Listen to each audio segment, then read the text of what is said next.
Assalamualaikum warahmatullahi wabarakatuh. Kembali lagi bersama saya. Hari ini kita akan menganalisa perusahaan elit untuk kuartal 1 tahun 2024. Oke, langsung saja mata uang pelaporan rupiah dan pembulatannya satuan penuh. Oke, langsung kita masuk ke laporan laba ruginya. Untuk penjualan dan pendapatan usaha ini naik cukup signifikan ya, yakni hampir 2 kali lipatnya dari tahun kemarin. Oke, langsung kita masuk ke laba bersihnya, yakni laba rugi yang dapat diatribusikan ke entitas induk. Untuk labanya di sini naik ya, lebih dari 100% dari tahun kemarin yang 3,8 miliar menjadi 8,6 miliar ya. Di sini naik lebih dari 100% ya. Oke, sekarang kita lihat apakah ada faktor lain. Oke, untuk pendapatan lainnya atau other income-nya di sini cukup naik juga ya, sekitar 600 juta, tapi itu tidak terlalu besar naikannya dibandingkan dengan penjualannya yang lebih besar ya.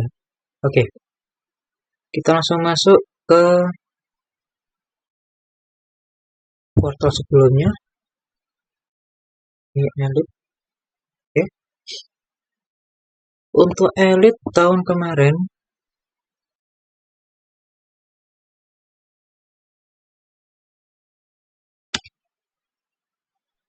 perusahaan elit atau data sinergi Tama kuartal 4 atau kuartal sebelumnya memperoleh laba bersih sekitar 8,9 miliar. Yang bisa dikatakan untuk perusahaan ini mengalami sedikit penurunan ya untuk secara Q on Q-nya, tapi secara year on year-nya dia naik 100% lebih. Oke, kita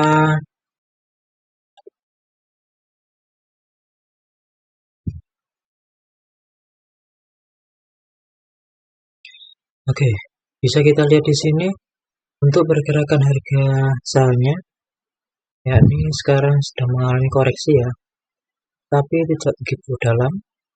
Dan untuk jangka panjang ini cukup menarik. Kita lihat secara weekly-nya.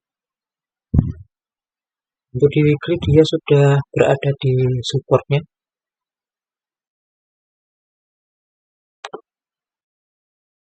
Oke. Ini cukup bagus untuk jangka menengah ya, panjang, karena secara year on year-nya dia cukup besar kenaikannya, tapi untuk secara Q on Q-nya dia mengalami sedikit penurunan ya. Oke,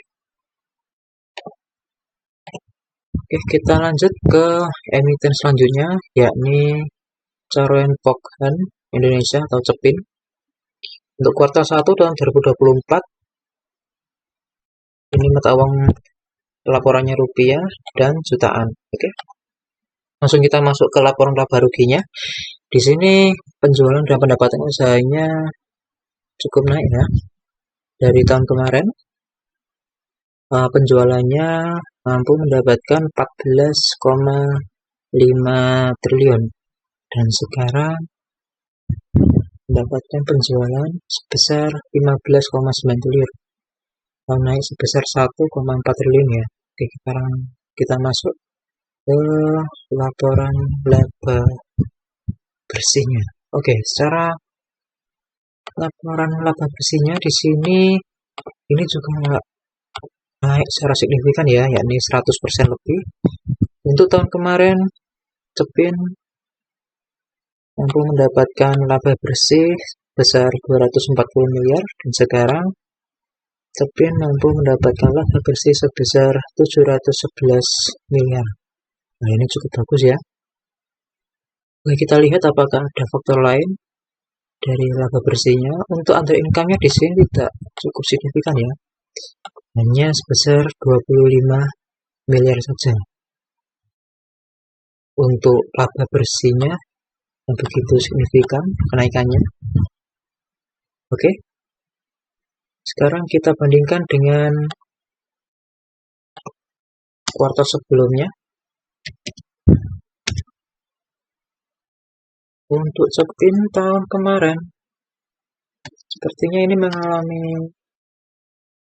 kerugian ya. Untuk kuartal sebelumnya, Cepin mengalami kerugian sebesar kurang lebih 300 miliaran ya. Oke. Namun pada kuartal sekarang, dia mampu mendapatkan laba bersih sebesar 700 miliar. Oke, sekarang kita masuk ke pergerakan harganya.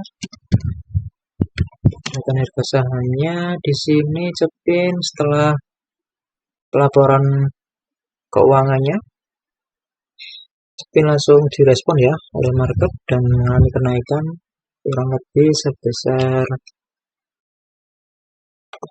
8%.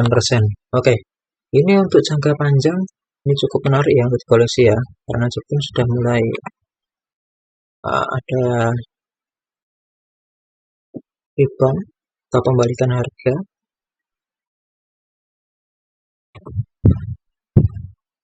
Cukup menarik ini Cepin untuk jangka panjang.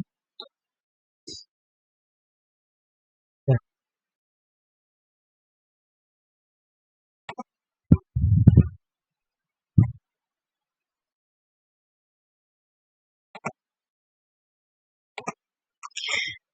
Oke, sekian dari saya untuk analisa hari ini. Semoga bisa membantu cara pandang para investor. Kurang lebihnya mohon maaf. Jika ada yang perlu dibahas lagi perusahaan lain, silakan komen di bawah. Oke, cukup sekian dari saya.